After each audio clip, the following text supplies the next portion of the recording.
శ్రీ గురుభ్యో నమః. హరి ఓం. దంతాంచలేన ధరణీతలమున్నమయ్య పాతాళకేళిషు ధృతాది వరాహలీలం ఉల్లాఘనోత్పణ ఫణాధర గీయమాన క్రీడావదానమిభరాజముఖం నమామః. అమరీ కబరీ భారభ్రమరీ ముఖరీకృతం దూరీకరోతు దురితం గౌరీ చరణ పంకజం ఇందీవరదళ శ్యామం ఇందిరానంద కందళం వందారు జనమందారం వందేహం యదునందనం. వాగర్ధావివ సంపృక్తౌ వాగర్ధ ప్రతిపత్తయే జగతః పితరౌ వందే పార్వతీ పరమేశ్వరౌ. ఆపదామపహర్తారం దాతారం సర్వసంపదాం లోకాభిరామం శ్రీరామం భూయో భూయో నమామ్యహం. శ్రీ గురుభ్యో నమః. హరి ఓం. విశాల నగరంలో ఆ నగర రాజైనటువంటి సుమతి మహారాజు యొక్క ఆతిథ్యంలో ఆ రాత్రి రామలక్ష్మణులతో సహా విశ్వామిత్ర మహర్షి అక్కడ నిద్రించి ఆ మరుసటి రోజు ఉదయమే మళ్ళీ ప్రయాణం కొనసాగిస్తున్నారు. తతః పరమ సత్కారం సుమతే ప్రాప్య రాఘవౌ ఉష్య తత్ర నిశామేకాం జగ్మతుర్మిథిలాం. తతః అక్కడి నుంచి మిథిలా నగరానికి వాళ్ళు ప్రయాణమయ్యారు. తాన్ దృష్ట్వా మునయః సర్వే జనకస్య పురీం శుభాం సాధు సాధ్వితి శంసంతో మిథిలాం సమభూజయన్. మిథిలోపవనే తత్ర ఆశ్రమం దృశ్య రాఘవః పురాణం నిర్జనం రమ్యం పప్రచ్ఛ మునిపుంగవం. ఒక ప్రాచీన కాలం నుంచి ఉన్నదానిలాగానే కనపడుతోంది, కానీ నిర్జనంగా ఉంది.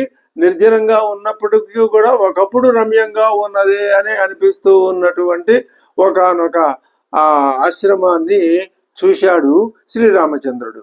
చూసి పప్రచ్ఛ మునిపుంగవం, మహర్షిని అడుగుతున్నాడు. శ్రీమదాశ్రమ సంకాశం కిన్విదం మునివర్జితం. ఇది శ్రీమద్ ఆశ్రమంగా ఉన్నది, శ్రీమంతమైన ఆశ్రమంగా ఉన్నది. ఇది ఎందుకని మునివర్జితం, ఇక్కడ మునులెవరు ఎందుకని ఉండటం లేదు? శ్రోతుమిచ్చామి భగవన్ కస్యాయం పూర్వ ఆశ్రమ. ఈ ఆశ్రమం పూర్వం ఎవరిదో వినాలని నాకు కుతూహలంగా ఉన్నది అని అన్నాడు. తచ్రుత్వా రాఘవేణోక్తం వాక్యం వాక్య విశారద ప్రత్యువాచ మహాతేజాః విశ్వామిత్రో మహాముని. హంతతే కథయిష్యామి శృణు తత్వేన రాఘవ యస్యైతదాశ్రమ పదం శప్తం కోపాత్ మహాత్మనా. ఈ ఆశ్రమ పదం ఎవరిదో నేను చెప్తాను. ఏ మహానుభావుడికైతే కోపం వచ్చిందో ఆయన అటువంటి కోపంతో శపించడం వల్ల ఈ ఆశ్రమం ఈ విధంగా తయారైంది. ఆ విషయాలు నీకు నేను చెప్తాను, విను. గౌతమస్య నరశ్రేష్ఠ పూర్వమాసీత్ మహాత్మన. మహాత్ముడైనటువంటి గౌతముని యొక్క ఆశ్రమం అయ్యా ఇది పూర్వం. ఆ ఆశ్రమ దివ్య సంకాశ సురైరపి సుపూజిత. ఈ ఆశ్రమాన్ని దేవతలు కూడా పూజిస్తూ ఉండేవాళ్ళు, గౌరవిస్తూ ఉండేవాళ్ళు. అటువంటి ఉన్నతోన్నతమైన మహత్వపూర్ణమైనటువంటి ఆశ్రమం ఒకప్పుడు ఇది. సజేహ తప ఆతిష్టతు అహల్యా సహిత పురా. అహల్య ఆయన యొక్క భార్య, ఆమెతో కలిసి ఆయన ఇక్కడ ఆతిష్టతు తపస్సు చేస్తూ ఉండేవాడు. వర్షపూగాన్ అనేకాంశ్చ రాజపుత్ర మహాయశ. అది ఎంతకాలం తపస్సు చేశాడో ఆయన, అనేక సంవత్సరాల పాటు అహల్య గౌతములిద్దరూ ఆ ఆశ్రమంలో ఉన్నారు. ఆయన తపస్సు చేసుకుంటూ ఉన్నాడు. ఆయన తపస్సు తీవ్ర స్థాయికి చెందుతోంది. ఇప్పుడు ఇక్కడ మనం అహల్య వృత్తాంతంలోకి ప్రవేశిస్తున్నాం. ఈ అహల్య వృత్తాంతం రామాయణంలో ఒక అత్యద్భుతమైన సన్నివేశం. దేనికి ముందు జరిగింది? సీతా స్వయంవరానికి అనగా శివధనుర్భంగానికి ముందు జరిగినటువంటి మహోత్తమమైన వృత్తాంతం. ఇందులో నుంచి కేవలం వాల్మీకి పరంగా వాల్మీకి చెప్పిన అర్థాన్ని మాత్రమే మనం గ్రహించాలి. మరే ఇతర అర్థాలతోటి ఇతర వ్యాఖ్యలతోటి మనకి ఏ విధమైన పని ఉండవలసిన అవసరం లేదు. ఎందుకని అంటే పరమ ప్రామాణికమైంది రామాయణం, శ్రీమద్ రామాయణం, శ్రీ వాల్మీకి యొక్క ఆ మాటల తీరు, ఇంతే తప్ప వేరొకటి కాదు. మనకి ఇందులోనే అన్ని విషయాలు, లోకంలో అహల్య ఆమె మీద ఉన్నటువంటి విమర్శలు, ఈ విమర్శలు అనేవి సద్విమర్శలు కావచ్చు, మరి సద్విమర్శ ఇతరాలు కూడా కావచ్చు. అహల్య మీద అపప్రద ఇవన్నీ ఉన్నాయి.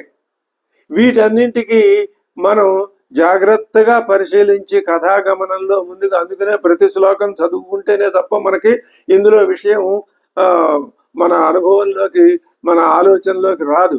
అందుకని కేవలం సమస్య ఉన్నా అందుకు సమాధానం కూడా మనకి ప్రతీయమానం అవుతూ ఉంటుంది. ఆ విధంగా చదివితేనే అహల్యా వృత్తాంతాన్ని మనం సరి అయిన విధానంగా అధ్యయనం చేసినట్లు అవుతుంది. అలా చేసినందువల్ల ఏ ఫలితం అయితే ఉంటుందో అది మనం పొందటానికి కూడా అవకాశం ఉంటుంది.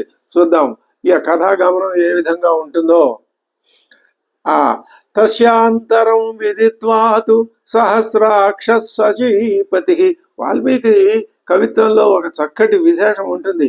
అది ఏమి చూడండి, 16వ శ్లోకంలో సచేహ తప ఆతిష్టతు అహల్యా సహిత పురా వర్షపూగాననేకాంశ.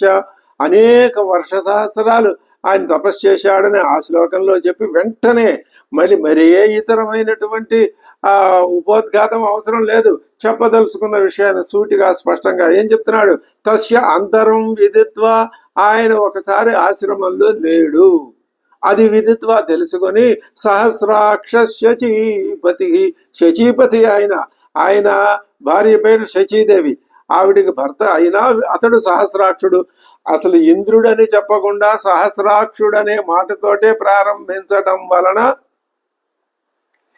కథలో ఒక విషయాన్ని సూచించినట్లయింది వాల్మీకి మహర్షి. ఏమిటా విషయం? సహస్రాక్షుడు. ఈ సహస్రం అంటే 1000 కన్నులు కలవాడు, శరీరం అంతా కన్నుల స్వరూపంతో ఉన్నటువంటి అవయవం యొక్క ఏర్పాటు కలవాడు సహస్రాక్షుడు. ఇది సబహుమానంగా వచ్చినటువంటి బిరుదునామం కాదు, ఇందులో ఈషన్ మాత్రమైనటువంటి నిందార్థం ఉన్నది. అయినా సరే ఈ సహస్రాక్షుడు అనే మాట నిరాఘాటంగా లోకంలో ఇంద్రుడికి చెల్లుబాటు అవుతూనే ఉన్నది. అటువంటి సహస్రాక్షుడు, పైగా ఆయన శచీపతి, శచీదేవికి భర్త.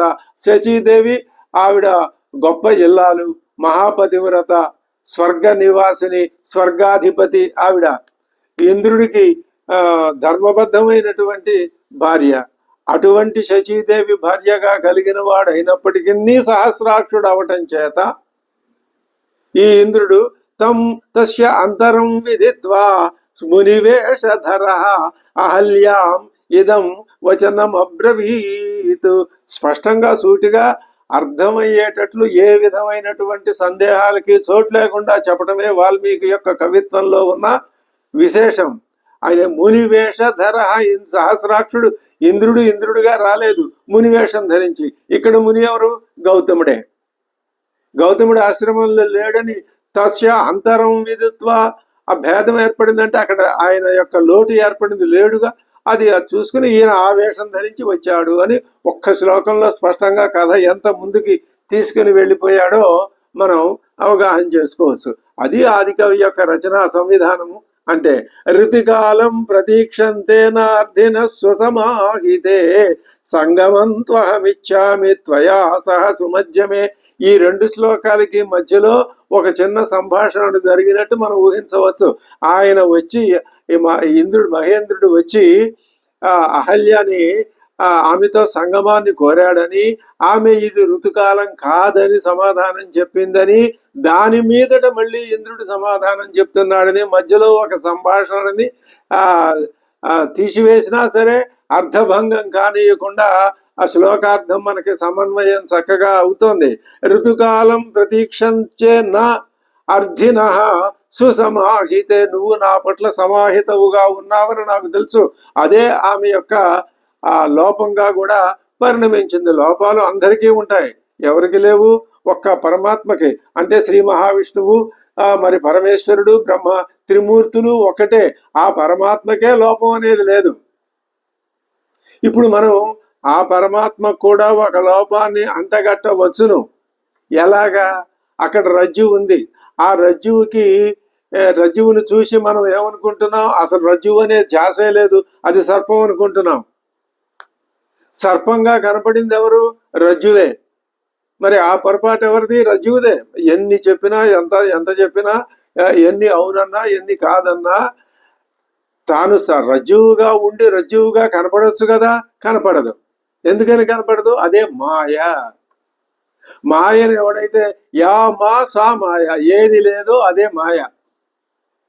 ఈ మాయావాదాన్ని ఒప్పుకునేటటువంటి అది అర్థం చేసుకుంటే ఒప్పుకోవటం అనే దాంట్లో పెద్ద వైరుధ్యం ఏమి ఉండదు. మాయ అంటే ఎక్కడుంది? అది నీలో ఉన్న అజ్ఞానమే మాయ. ఇది సర్పమే అని ఇవాళ కాదు, వందల వేల లక్షల జన్మల నుంచి జీవుడు అనేవాడు ఇది సర్పమే అని నమ్ముతున్నాడు. అంత తేలిగ్గా సర్పదృష్టి పోదు. మరి దానికి బాధ్యత వహించవలసింది ఆ రజ్జువే. అది మరి మనం ఆ మాట అనవచ్చునో అనకూడదో, గడుసుతనంతో అనవచ్చును, భక్తితో అనకూడదని దానికి మనం సమాధానం కూడా చెప్పుకోవచ్చును. ఋతుకాలం నా అర్ధిన, వాళ్ళు ఋతుకాలాన్ని చూడరు. కోరిక ఉన్నవాడికి ఋతువేమిటి? అదేం అక్కర్లేదు. ధర్మబద్ధమైన గౌతమాదులు బ్రహ్మచర్యాన్ని పాటించే వాళ్ళకి ఋతుకాలం ఉందా అవునా కాదా అనే దృష్టి కానీ, ఇలాంటి కాముకుడికి ఋతు దృష్టి ఉండదు. సంగమంత్వహమిచ్చామి త్వయా సహ సుమధ్యమే. ఆవిడ అందం కూడా కనబడి సుమధ్యమే, ఓ సన్నటి నడుము గలదానా, సుసమాహితే, నా పట్ల ఆలోచన ఉండగలిగిన దానా అని రెండు మాటల్లోనూ తన యొక్క మనసులో ఉన్నటువంటి ఆ సౌందర్య దృష్టి, అహల్య సౌందర్యాన్ని, ఆమె మనస్సుని కూడా తన మాటల్లో ప్రతిబింబింపజేశాడు ఇంద్రుడు. సరే, మునివేషం సహస్రాక్షం ఈయన కంటే 4 ఆకులు ఎక్కువ చదివింది ఆవిడ. ఆమె తెలివి తక్కువ. గౌతమ మహర్షి యొక్క అర్ధాంగి. ఆయన తపశ్శక్తి అంతా ఈవిడ వల్ల, ఈవిడ సహకారం వల్ల వచ్చిందే కదా. కానీ ఈవిడ ఏమిటి? తన భర్త ఎవరో, తన భర్త వేషంలో ఉన్న పరాయి వ్యక్తి ఎవరో ఆమెకు అటువంటి మహాపతివ్రత అయినటువంటి అహల్యకి తెలియకుండా ఉంటుంది. 5 పతివ్రతల్లో ఆవిడ ఒకటి కదా. కాబట్టి మునివేషం సహస్రాక్షం విజ్ఞాయ రఘునందన మతించకార దుర్మేధ. కాలం కర్మం అలాగా రావటం అంటే కలిసి రావటం, కలిసి రాకపోవటం అంటే అదే. ఒక్కొక్కసారి ప్రమాదో ధీమతామపి, ఎంతటి మహాధర్మ నిష్ఠాపరులకైనా సరే, అదే స్త్రీ పరంగా చూసుకుంటే ఎంతటి పతివ్రత శిఖామణులకైనా సరే ఒక్కొక్కసారి ఆ దుర్ముహూర్తం సంప్రాప్తిస్తే ఇంతే. అయితే లోకం ఎలా ఉంటుంది అంటే, ఆ దుర్ముహూర్తంలో ఆ క్షణికమైనటువంటి ఆ ముహూర్త బలానికి లోనయ్యి అలాగే పతనమైపోవటం. కానీ అహల్యకి గౌరవం ముల్లోకాల్లోనూ పతివ్రత అనే గౌరవం ఎక్కడ లభించింది? ఆవిడ పశ్చాత్తాపమే ఆవిడికి ఉన్నత స్థితిని కల్పించింది. ఇదే వాల్మీకి యొక్క పరమమైన ముఖ్యమైన ఉద్దేశం. దీన్ని శ్రీ మహావిష్ణువు కూడా ఎలా సమర్థించాడో మనకి కథలో తర్వాత భాగంలో మనం స్పష్టంగా తెలుసుకోగలం. మునివేషం సహస్రాక్షం విజ్ఞాయ రఘునందన మతించకార దుర్మేధ. దుర్బుద్ధి ఆ క్షణంలో ఆవిడ బుద్ధిలో ఆ రకమైనటువంటి దుష్టత్వం ప్రవేశించింది. దేవరాజకు దానికి కారణం కూడా చెప్తున్నారు. దేవరాజ కుతూహలాతు. దేవరాజు అంటే కుతూహలం ఆమె మనస్సు యొక్క అంతరాంతరాల్లో ఎక్కడో ఉన్నది. మన మనస్సుల్లో కూడా జీవ లక్షణం ఎక్కడో ఉండటం కాదు, అంతటా ఉంది. మనం జీవుణ్ణి అని అనుకుంటాం తప్ప నాలో సాక్షి చైతన్యం ఉన్నది, పరమాత్మ చైతన్యం ఉన్నది అని ఒక్కనాడు, ఒక్కరోజు, 1 గంట, 1 నిమిషం కూడా పైకి అంటాం. కానీ నిజంగా మాత్రం దాన్ని చెప్పి ఆచరణలో పెట్టి అపరోక్షానుభూతికి ఈషన్ మాత్రం ప్రయత్నం కూడా మనం చెయ్యం. ఇది మానవుని యొక్క స్వభావం. ఇది ఈ ఈ ఈ వక్ర స్వభావం ఎలా పోవాలి? రామాయణ పఠనం వల్ల పోవాలి. అదే మనం ఈ రామాయణ అధ్యయనంలో ఆశించేటటువంటి అడుగడుగున ప్రతి మాటలో, ప్రతి పాత్రలో, ప్రతి సంభాషణలో ఇదే విషయం మనకి కనిపిస్తూ ఉంటుంది. మతించకార దుర్మేధా దేవరాజ కుతూహలాతు. అది ఎక్కడో అంతరాంతరాల్లో ఆవిడ మనస్సులో ఉన్నవే ఎక్కడో ఎన్నో జన్మల కిందట ఉన్నది ఈ జన్మలో ఉద్బుద్ధం కావచ్చు. ఇది ఈ ఈ త్రిగుణాల యొక్క సహజ స్వభావం. పంచభూతాల వల్ల ఏర్పడిన త్రిగుణాల యొక్క సహజ స్వభావం ఇదే. అందువల్ల ఆ దేవరాజ కుతూహలత్వమే ఆవిడ్ని కొంచెం తన యొక్క స్థానం నుంచి ఈషత్ ప్రచ్యుతం చేసింది. ఆవిడ ప్రచ్యుతం అయ్యి దీంట్లో నుంచి మళ్ళీ లేచి తన స్థానాన్ని తాను పొందడానికి ఎన్ని వేల సంవత్సరాలు పట్టిందో, ఏ విధంగా తపస్సు చేసిందో అది ప్రధానం. అది ఇక్కడ మనం అహల్య కథలో నేర్చుకోవలసిన మానవ మాతృడుగా, జీవులుగా మనలో కామ, క్రోధ, లోభ, మోహ, కామం, ఆ అహల్యలోనూ కామం ఉంది. ఆవిడ మనకు ఆదర్శ పాత్రురాలుగా చూపిస్తోంది. ఇక్కడ స్త్రీ పురుష భేదం కాదు, జీవుడు ఒక్కడే. ఆ దృష్టితో చూస్తే పశ్చాత్తాపం గనక మనం పడటం ప్రారంభిస్తే అది నిరంతరం మనని అగ్నిలాగా మనలో ఉన్నటువంటి ఆ దుష్టభావాల్ని కాల్చి వేస్తే చిట్ట చివరికి స్పష్టంగా అహల్య వలె మనం కూడా కావలసినటువంటి ఫలితాన్ని పొందుతాం. ఎంతకంటే పరమార్థం అహల్య శాప వృత్తాంతానికి ఇది మనం ఎక్కడా ఇటువంటి పరమార్థాన్ని గ్రహించలేము. ఇది చాలా ముఖ్యమైనదన్నమాట. మతించకార దుర్మేధ దేవరాజ కుతూహలాత్ అధబ్రవీత్ సురశ్రేష్ఠ. అదే ఒక్క ఆ శ్లోకంలో చెప్పవలసిందంతా స్పష్టంగా చక్కగా చెప్పేశాడు వాల్మీకి. ఇంకా దానికి కొనసాగింపే తర్వాత శ్లోకం. ఇంకా ఇందులో విశేషమే ఉంది? అసలు చెప్పవలసిన ముఖ్యమైన అర్థాన్ని అలాగా చూపించేశాడుగా. చీకట్లో చూపించలా, స్పష్టంగా వెన్నెల్లోనే చూపించాడు. అయితే కొంతమందికి వెన్నెల్లో కూడా కనపడదు, పట్టపగలు వెలుగులో కనపడుతుంది. పట్టపగలు వెలుగు ఉన్నా కనపడని దృష్టి అజ్ఞాన దృష్టి. ఇక్కడ ఈ దృష్టిలు, ఈ వాక్కులు ఇవన్నీ పనికి రావు. నత్ర సూర్యో భాతి న చంద్ర తారకం. ఈ సూర్యుడు, ఈ చంద్రుడు అక్కడ కనపడవు. ఏది కనపడేది?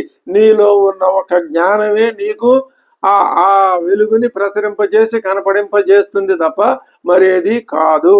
సరే, అధబ్రవీతు సురశ్రేష్టం కృతార్థేన అంతరాత్మన. ఆవిడ తనని తాను కృతార్థురాలైనదని అనుకున్నది. ఆయనతో కృతార్థురాలైపోయింది అంటే చెప్పవలసిన విషయం అంతా ఒక్క మాటలో కృతార్థురాలు అనే మాటలో చెప్పేశాడు. దీన్ని బట్టి మనం అన్వయం సమాగమం జరిగిందని స్పష్టంగా బాహ్యంగా కూడా మనం ప్రకటించుకోవచ్చు. కృతార్థాస్మి సరశ్రేష్ఠ గచ్చ శీఘ్రమిత ప్రభో. ఓ స్వామి, ఇక్కడి నుంచి నువ్వు త్వరగా వెళ్ళిపో. ఇది సహజమైన విధానమే. లోకంలో మనం ఇది కనపడుతూనే ఉంటుంది. దీని గురించి, ఈ స్వభావాన్ని గురించి ఎక్కువగా చెప్పుకోవాల్సిన అవసరం కూడా లేదు. ఆత్మానం వాంచ దేవేశ సర్వదా రక్ష మానద. ఓ మానద, అభిమానాన్ని నిలబెట్టేటటువంటి గౌరవాన్ని, స్త్రీల గౌరవాన్ని నిలబెట్టే ఓ మహేంద్ర, నువ్వు నిన్ను రక్షించుకో, నన్ను రక్షించు అన్నది ఆవిడ. ఎవరి వైపు నుంచి రక్షించాలి? గౌతముని యొక్క మహాశాప నుంచి. లోపల భయం ఉన్నది. ఇంద్రస్తు ప్రహసన్ వాక్యం అహల్యామిదమబ్రవీతు. ఆయనకేమి నవ్వుతున్నాడు. నవ్వి ఒక మాట అన్నాడు, శుశ్రోణి పరితుష్టోస్మి.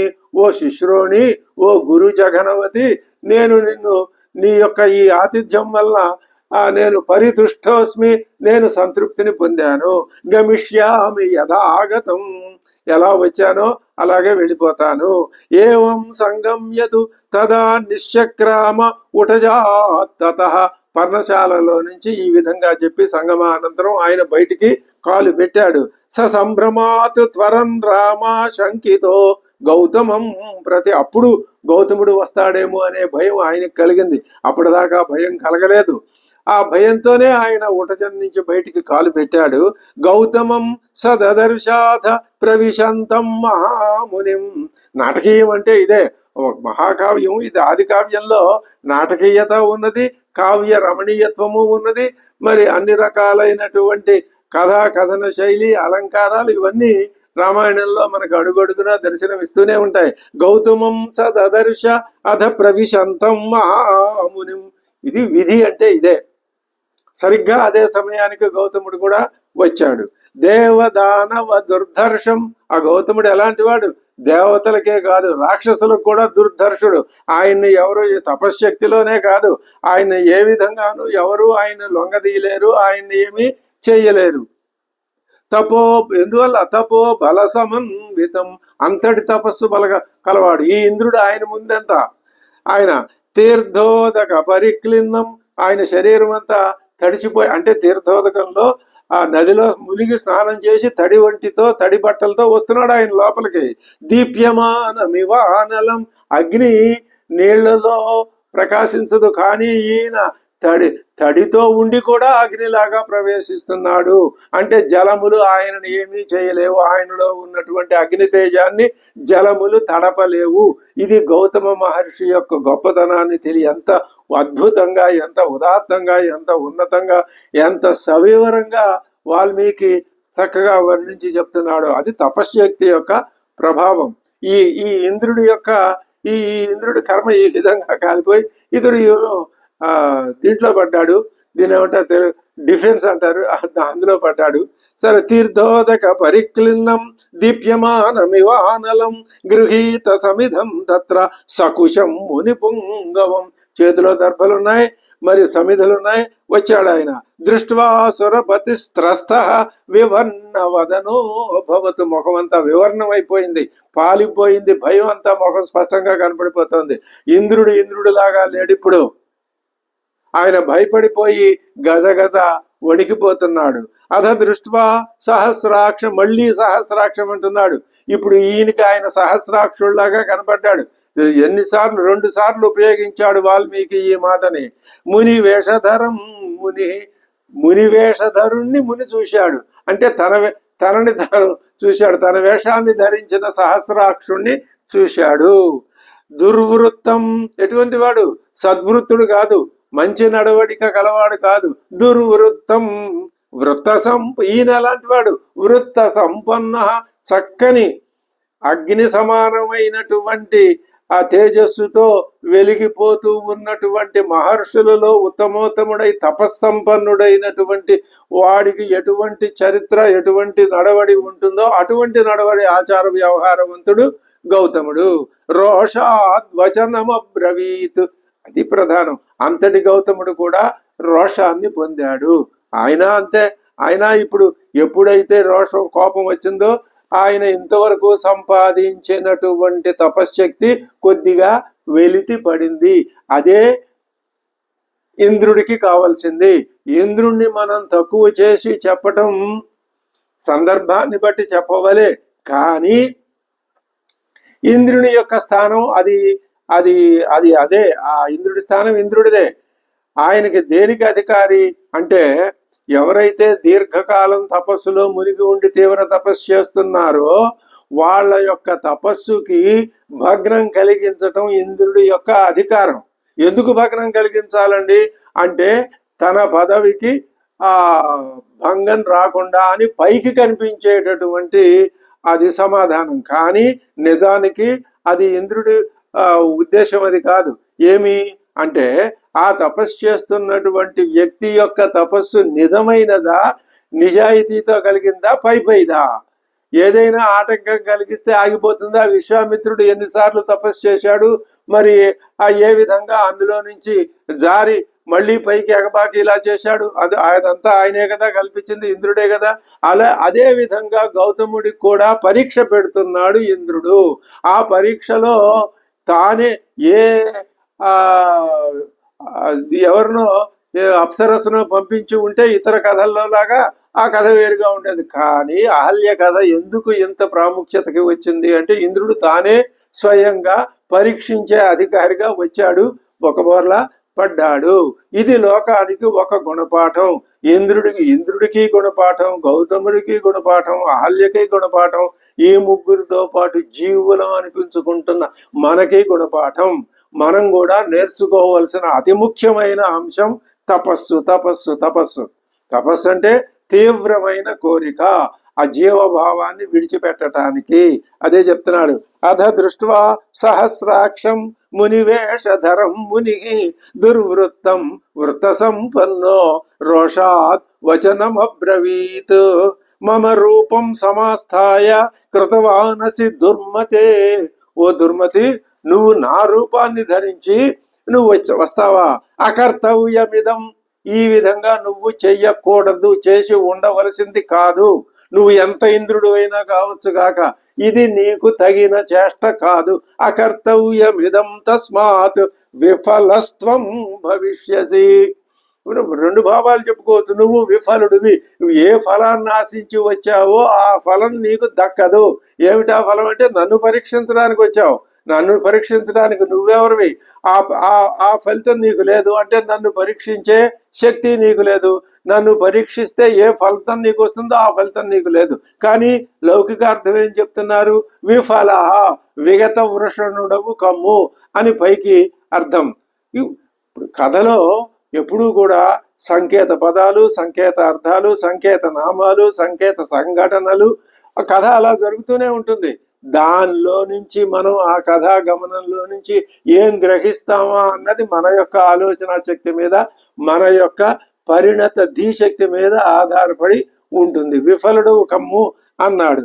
గౌతమేనైవ ముక్తస్య సరోషేణ మహాత్మన పేత మళ్ళీ వాల్మీకి ఆయనే దాన్ని సమర్థిస్తున్నాడు. ఇది నిజమేనయ్యా. పేతతుర్వృషణౌ భూమౌ సహస్రాక్షస్య తక్షణాత్. ఆయన పేతతుకు కింద పడిపోయినాయి, ఆయన వృషణహీనుడు అయినాడు. తదా శప్త్వాస వైశక్రం అహల్యామపి శప్తవాన్. ఆమెను విడిచిపెట్టలేదు. ఆమె అలాగే ఇదంతా చూస్తూ ఒక్క నిమిషంలో జరిగిపోయింది ఈ సంఘటన అంతా. చెప్పుకోవటానికి ఇంతసేపు శ్లోకాలు ఎన్ని పట్టినాయి కానీ ఇదంతా ఒక్క క్షణంలో జరిగిపోయింది. జరిగిపోతే ఇహ వర్ష సహస్రాణి బహూని త్వం నివత్స్యసి. ఇక్కడ వర్ష సహస్రాణి వందల సంవత్సరాలు నువ్వు ఇక్కడ పడి ఉండు. ఎలాగా? వాయుభక్ష, కేవలం నీకు వాయువే ఆహారం, నిరాహార, ఆహారం లేదు. తప్యంతి తప్యంతి, క్షోభపడు, బాధపడు, తప్పించిపో, పశ్చాత్తాపడు, కుళ్ళిపో, ఏదైనా జరుగు, కానీ నీ మనస్సు మాత్రం పరిశుద్ధం కావాలి. వాయుభక్ష నిరాహార తప్యంతి భస్మశాయిని. ఆ తప్యంతి, మనం కూడా ఎందుకు వచ్చి ఈ శరీరంలో పడ్డాము, దీనిలో నుంచి ఎలా బయటపడతాము, మళ్ళీ ఇంకో శరీరంలో పడకుండా. ఇక్కడ అనేక రకాలైనటువంటి వివాదాలు, వాదాలు ఉన్నాయి లోకంలో, ఎన్నో ఉన్నాయి, ఎప్పుడూ ఉంటాయి. వాటన్నింటికీ జవాబు ఒక్కటేగా మనం చెప్పుకోవచ్చు. ఈ జన్మకి ఈ శరీరానికి రూపం ఇచ్చిన తల్లిదండ్రులు మళ్ళీ వస్తారా? రారు. మళ్ళీ ఇదే శరీరం, ఇదే నామరూపాలు ఇవే వస్తాయా? రావు. ఈ సంగతి అందరికీ తెలుసు. అయినా మళ్ళీ ఎందుకని ఇలా అంటున్నారు, జన్మ లేకుండా చేయమని. అంటే ఆ జీవభావం పోవటమే. ఆ జీవభావం వచ్చి శరీరంలో ఇరుక్కుపోతుంది. ఆ ఇరుక్కుపోయిన దాన్ని దాంట్లో నుంచి బయట పడేసుకోవడానికి ఇందులో పడినప్పుడు ఈ శరీరం పట్టుకొచ్చి నీకు ఏ గుణాలు ఇచ్చిందో ఆ గుణాలని నువ్వు గనక వాటిని స్వీకరించావో ఆ మాయలో పడిపోతావు. వాటిని తిరస్కరిస్తే అవి నిన్ను ఏమీ చేయలేదు. నిజంగా చాలా చిన్న విషయంగా చెప్పుకోవాలంటే ఇంతకంటే తేలికైనటువంటి విషయం ఏది ఉండదు. వాయుభక్ష నిరాహార తప్యంతి భస్మశాయిని అదృశ్య సర్వభూతానాం. నువ్వు ఇక్కడే ఉంటావు, నిన్ను ఏ భూతాలు చూడలేవు, ఎవ్వరికి నువ్వు కనపడవు. ఆశ్రమే అస్మిన్ నివస్యసి. ఇక్కడే నువ్వు ఉండు, ఇలా పడుండి. ఇక్కడ ఎంతవరకు?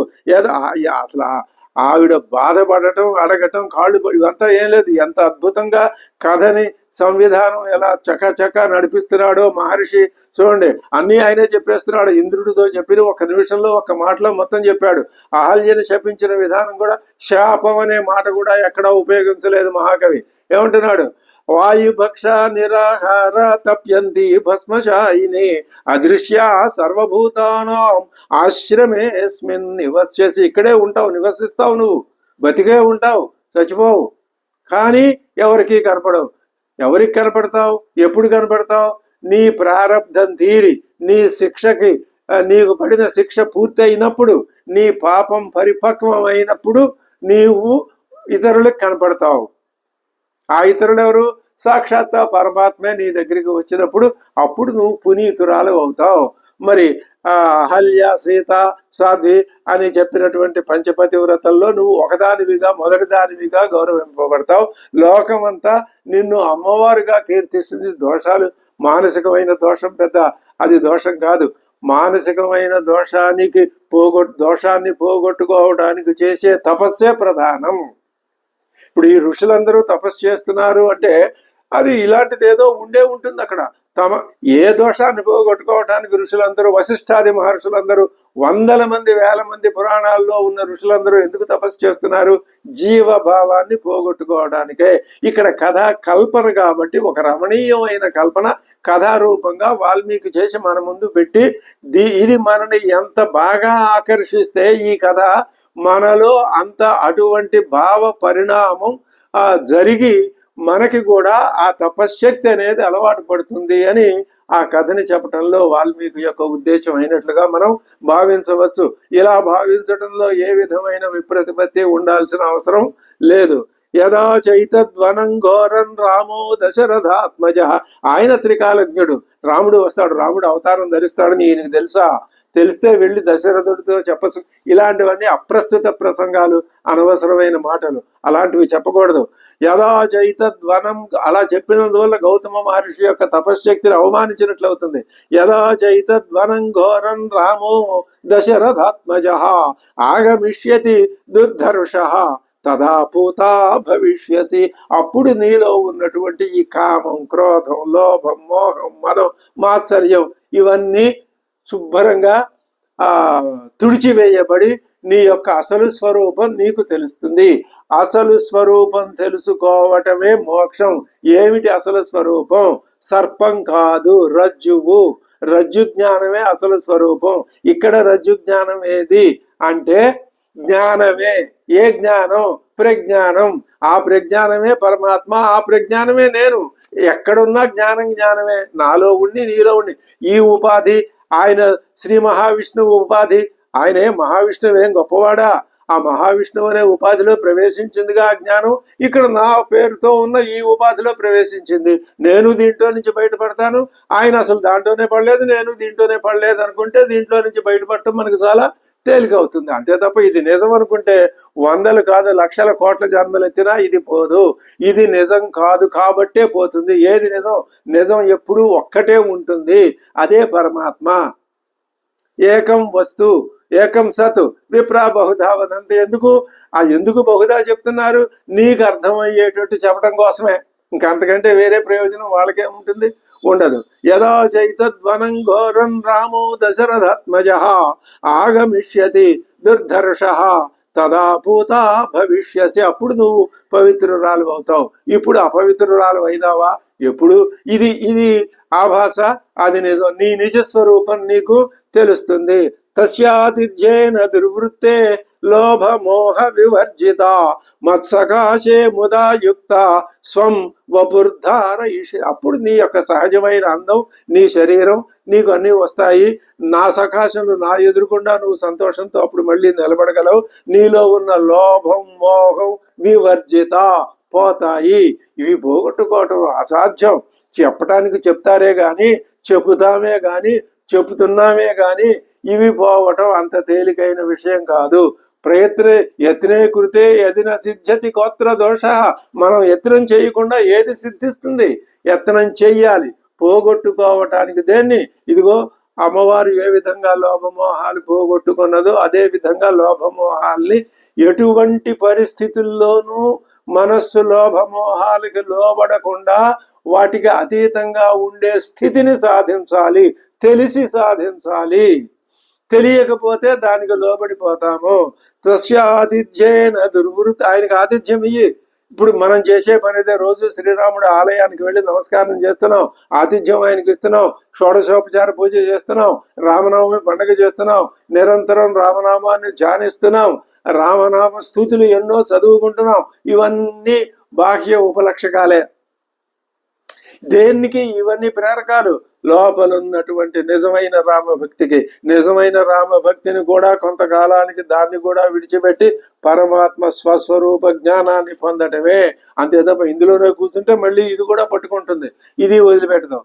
తస్యాతిథ్యేన దుర్వృత్తే లోభమోహ వివర్జిత మత్సకాశే ముదాయుక్త స్వం వపుర్ధారయిష్యసి ఏవముక్త్వా మహాతేజ గౌతమో దుష్టచారిణీం ఇమం ఆశ్రమముత్సృజ్య సిద్ధచారణ సేవితే హిమవచ్చఖరే పుణ్యే తపస్తేపే మహాతపా.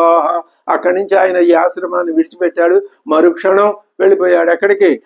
హిమవచ్చఖరే, హిమాలయ పర్వతాల మీదకి వెళ్ళిపోయాడు. అక్కడ తపస్తేపే, గొప్ప తపస్సు చేసుకోవటం. ఆయన లోకం అయింది, ఆయన ముక్తి అయింది. ఎవరికెవరు అంతే. ఇప్పుడు ఈ విధంగా అహల్యకి గౌతముడిచ్చిన శాపం ఏమిటో మనం ఇప్పుడు పరిశీలించాం. తర్వాత కథ ఏ విధంగా జరుగుతుంది అనేది విషయాన్ని మనం తర్వాత ప్రకరణంలో పరిశీలిద్దాం. అంతవరకు స్వస్తి.